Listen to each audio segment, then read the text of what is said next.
Jérémie chapitre 2 verset 31 dit: Ô génération, prêtez attention à la parole de l'Éternel. Étais-je un désert pour Israël, ou un pays de ténèbres? Pourquoi donc mon peuple dit-il: Nous sommes seigneurs.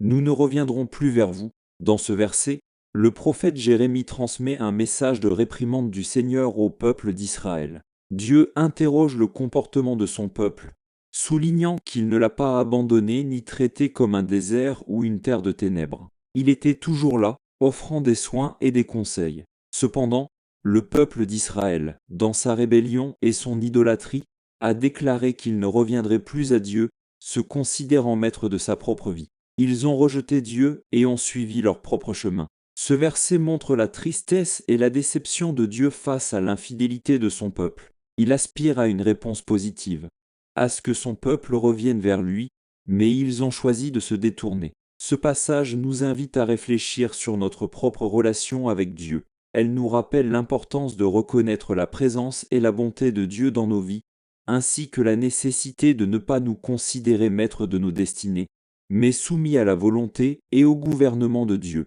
Nous devons rester fidèles et nous tourner vers lui avec repentance lorsque nous nous égarons. Confession de foi: je confesse mon péché et demande ton pardon. Et je me repens et te demande de me libérer de toute condamnation. Je reconnais Jésus-Christ comme mon seul et suffisant Sauveur et Seigneur de ma vie.